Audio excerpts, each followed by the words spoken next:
नमस्कार दोस्तों, अंधविश्वास दूर करने की दिशा में ये हमारा 18वां वीडियो है। इससे पहले भी जो मैंने 17 वीडियो बनाए हैं उसमें भी अंधविश्वास के जुड़े हुए क्वेश्चन को ही मैंने हल किया है। अगर आपने अभी तक उन वीडियो को नहीं देखा तो उसे जरूर देखें ताकि हम समाज से अंधविश्वास को दूर कर सकें। देखिए, इसमें हम लोग जो 5 क्वेश्चन को हल करेंगे तो उसमें जो पहला क्वेश्चन है कि पुरुष के नाम से पहले स्त्री शब्द क्यों जोड़ा जाता है। क्योंकि अक्सर हमने जब कोई फॉर्म फिलअप किया होगा या फिर कहीं पर हम किसी अपने पिताजी का नाम लिखते हैं कहीं पर, तो वहाँ पे उनके नाम से पहले स्त्री शब्द का इस्तेमाल किया जाता है। तो आखिर इसके पीछे साइंस क्या है, आखिर इसके पीछे रीजन क्या है, इसमें कोई साइंस है या फिर ये अध्यात्म से जुड़ा हुआ क्वेश्चन है। तो हमें इसमें समझना चाहिए कि स्त्री शब्द को पहले क्यों लिखा जाता है, स्त्री के जगह कोई और शब्द हम क्यों नहीं इस्तेमाल करते। देखिए, ये जो क्वेश्चन है ये स्पेशली अध्यात्म से जुड़ा हुआ क्वेश्चन है, इसमें कोई साइंस नहीं है। देखिए, श्री का मतलब होता है, श्री मतलब होता है भगवान विष्णु, श्री का अर्थ होता है भगवान विष्णु। और जब किसी व्यक्ति के नाम से पहले श्री शब्द लगाने का यही कारण होता है कि वो जो है भगवान विष्णु को मान रहा है, यानी कि भगवान विष्णु जो है उससे पहले उसके बाद वह व्यक्ति है। तो इसलिए लोग जो है श्री शब्द लगाते हैं। अक्सर आपने देखा कि जो महिलाएं हैं वो अपने नाम से पहले श्रीमती लगाती है। तो श्रीमती का अर्थ होता है कि श्री मतलब कि भगवान विष्णु और मति का मतलब होता है सरस्वती, ठीक है, माता सरस्वती। तो अपने नाम से पहले भगवान और भगवान विष्णु और माता सरस्वती दोनों को अपने साथ रखती है, उसके बाद अपना नाम जो है लिखती है। उसी तरह से जो पुरुष का नाम है उससे पहले श्री शब्द इसलिए लगाया जाता है क्योंकि हमारे हिंदू धर्म में जो है भगवान विष्णु को हम लोग काफ़ी ज़्यादा जो है उनको सम्मान देते हैं, उनको काफ़ी ज़्यादा हम लोग पूजा पाठ करते हैं, इसीलिए अपने साथ जो है भगवान का नाम जोड़ते हैं। तो इसीलिए पुरुष के आगे श्री और स्त्री के नाम से पहले जो है श्रीमती शब्द जो है जोड़ा जाता है। नेक्स्ट है, शाम को फूल क्यों नहीं तोड़ना चाहिए। अक्सर आपने देखा हो कि जब कहीं पे पूजा पाठ होता है तो वहाँ पर फूलों को लाए जाते हैं, यानी कि वहाँ पे फूल जब कोई पूजा पाठ होता है तो वहाँ पे फूल जो है रखा जाता है, फूल की माला लगाई जाती है, यानी कि फूलों को भी एक अलग स्थान होता है। तो शाम को समय फूल क्यों नहीं तोड़ना चाहिए। लोग कहते हैं कि जो है शाम को अगर आप किसी फूल को तोड़ने जाए तो लोग मना करते हैं कि नहीं, शाम को फूल नहीं तोड़ना चाहिए। या फिर आप तुलसी का पत्ता तोड़ने जाते हैं तो भी लोग कहते हैं कि नहीं भाई, शाम को जो है तुलसी का पत्ता नहीं तोड़ना चाहिए, यानी कि शाम को किसी भी पौधे का पत्ता हो या फूल हो नहीं तोड़ना चाहिए। आखिर इसके पीछे क्या रीजन है। देखिए, वैसे तो अगर सही कहा जाए तो फूल को तोड़ना ही नहीं चाहिए। अब बहुत से लोगों को लगा कि मैं क्या बोल रहा हूँ। देखिए, सही कहूँ तो फूल को तोड़ना ही नहीं चाहिए, क्योंकि फूल जो होते हैं वो हमारे प्रकृति के श्रृंगार होते हैं। अगर इनको हम नुकसान करते हैं तो फिर इसका हमें कहीं ना कहीं से खामियाजा भी भुगतना पड़ता है। जिस तरह से हमारे शरीर है, अगर हम शरीर से अपना जो है कुछ मान लीजिए अगर रुआ है, अगर रुआ को ही हम लोग खींचते हैं तो हमें तकलीफ होती है, अगर बाल को हम लोग तोड़ते हैं तो एक तकलीफ होती है। सेम उसी तरह से अगर कोई वृक्ष है, अगर उस पे जो फूल लगा हुआ है अगर उसको हम तोड़ते हैं तो तकलीफ उसे भी होती है, हम नहीं महसूस करते हैं, ये बात अलग है।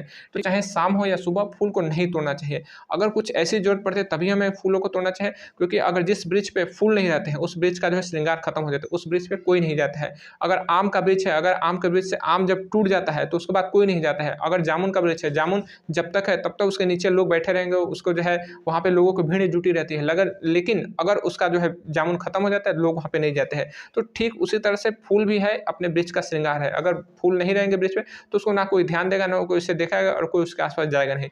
तो इसीलिए हमें फूल नहीं तोड़ना चाहिए, चाहे सुबह हो या शाम।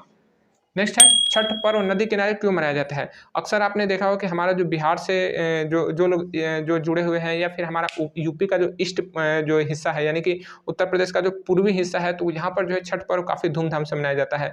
बिहार में, पूरे बिहार में जो है छठ पर्व काफ़ी धूमधाम से मनाया जाता है। तो इसमें आपने देखा हो कि छठ पर्व जो है नदी किनारे ही स्पेशली मनाया जाता है। कहीं कहीं पर आपने देखा हो कि जो लोग हैं अपने घर के आसपास भी जो है थोड़ा सा गड्ढा खोद लेते हैं, या फिर छत पर जो है बाल्टी में पानी रख लेते हैं, या फिर टब में पानी भर लेते हैं और वहाँ पे जो है छठ मनाते हैं। तो ये जो है उनके पास अवेलेबल नहीं है, तब जाके वो इस तरह से करते हैं। लेकिन जिनके घर जो है नदी किनारे हैं, जिनके घर से नदी नज़दीक है, तो वहाँ पे जो है नदी किनारे ही ये लोग छठ पर्व मनाते हैं। तो आखिर इसके पीछे का रीज़न क्या है, लोग नदी किनारे ही क्यों छठ मनाते हैं, या कोई किसी दूसरे जगह पे क्यों नहीं। तो देखिए, जो हमारे हिंदू धर्म में जो त्यौहार बने हैं, या फिर जो बहुत काफ़ी परंपराएं ऐसी जुड़ी हैं जो कि प्रकृति से रिलेटेड है, जो कि प्रकृति से हमारा संबंध जो है, यानी कि मनुष्य का प्रकृति के संबंध जो है अच्छे रहे, इसीलिए नदी से जो है छठ पर्व को भी जोड़ा गया है, ताकि लोग जो है नदी को गंदा ना करें, नदी को साफ सुथरा रखे और नदी को जो है सूखने ना दे। क्योंकि अगर नदी सूख जाए तो फिर वो छठ कहाँ करेंगे। लोगों के जो है मन में ये क्वेश्चन आने लगे, जब नदी जो है सूखने लगती है तो लोगों को कई तरह के डाउट होने लगते हैं कि फिर जो है पानी कहाँ से मिलेगी। ठीक उसी तरह से जो है छठ पर्व हम कहाँ करेंगे। तो इसीलिए जो है नदी को छठ से जोड़ देगा, यानी कि छठ जो पर्व है वो नदी किनारे मनाया जाता है, ताकि हमारा प्रकृति के साथ जो है प्रेम बरकरार रहे। इसके पीछे और कोई रीजन नहीं है। नेक्स्ट है, गाय को माता क्यों कहा जाता है। हमारे हिंदू धर्म में जो है गाय को काफ़ी ज़्यादा पूजनीय माना जाता है। गाय को हम लोग जो है अपना घर में जो रोटी बनती है तो पहले रोटी हम लोग गाय को देते हैं। गाय को हम जो है पूजा करते हैं, उनके जो है काफ़ी ज़्यादा सेवा करते हैं। तो इसके पीछे आखिर रीज़न क्या है कि हम लोग गाय को माता कहते हैं। और भी तो जीव-जंतु है और भी पशु हैं हमारे हिंदू धर्म में, लेकिन उसको हम लोग माता क्यों नहीं कहते? क्योंकि देखिए गाय जो है स्पेशली ये लोग कहते हैं कि इसमें 33 करोड़ देवी देवता निवास करते हैं। तो सबसे ज़्यादा लोग तो मानते हैं कि यही है कि 33 करोड़ देवी देवता निवास करते हैं, इसलिए गाय को माता माना जाता है। लेकिन इसके पीछे जो है कोई लॉजिक नहीं है, क्योंकि एक ही शरीर में एक ही आत्मा रहती है, 33 करोड़ उसमें आत्मा नहीं रह पाएँगी, ठीक है? अगर 33 करोड़ आत्मा रहते भी तो कोई गाय जो है सड़क पे कहीं पे बीमार नहीं गिरी होती, कहीं पे है जो है उसको बूचड़खाने में कोई उसको मार नहीं सकता, क्योंकि अगर उसमें भगवान है, 33 करोड़ देवी देवता है, तो अपना चमत्कार दिखा के गाय को सेफ बचा लेते। लेकिन ऐसा नहीं है, ये केवल अंधविश्वास है।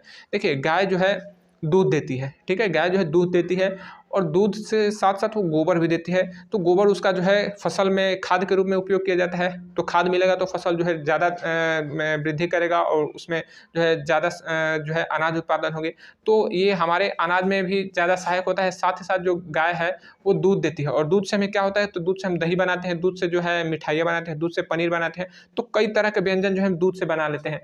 तो इसीलिए जो है गाय को माता कहा जाता है, क्योंकि गाय से हमें इतने ज़्यादा फ़ायदा है जो किसी अन्य पशु से नहीं है। इसीलिए हम गाय को माता कहते हैं, इसके पीछे और कोई लॉजिक नहीं है। नेक्स्ट है ब्राह्मण को प्रणाम क्यों किया जाता है? अक्सर हमारे सोसाइटी में आपने देखा कि जो लोग ब्राह्मण होते हैं, जो ब्राह्मण कास्ट के लोग होते हैं, उसको हम लोग जो है प्रणाम करते हैं, उनका जो है पैर छूते हैं।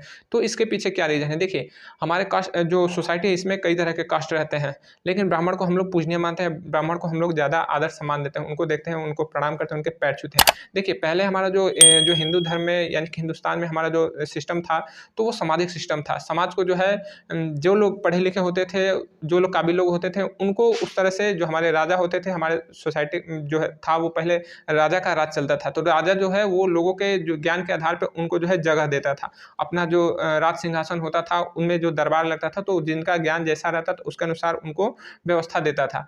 तो जो लोग पढ़े लिखे होते थे उनको जो है ब्राह्मण कहा जाता था, क्योंकि वो लोग समाज को शिक्षित करते थे। जो पढ़े लिखे लोग होते तो वो समाज को शिक्षित करते थे। क्षत्रिय जो थे वो जो है समाज को रक्षा करते थे, यानी कि उनके जो है रक्षा का व्यवस्था दिया गया था। तो ब्राह्मण जो है सबसे ज़्यादा इनका काम जो रोल होता था वो सबसे अच्छा होता था। इनको जो है समाज को शिक्षित करना है, तो इसीलिए इनको ज़्यादा सम्मान दिया जाता था। आज के समय में जो है कि ये जो सिस्टम जो है पहले जो हमारे समाज को सामाजिक व्यवस्था चलाता था, आज हमारे समाज में सामाजिक व्यवस्थाएँ खत्म हो गई है। अब जो है ये केवल एक कहा जाए तो सोशल व्यवस्था खत्म और जो है बिज़नेस मॉडल ला दिया गया है। पहले हमारे समाज में सोशल मॉडल था, लेकिन अब हमारे समाज में क्या है, बिज़नेस मॉडल आ गया है। तो इसीलिए सामाजिक व्यवस्थाएँ टूट गई है।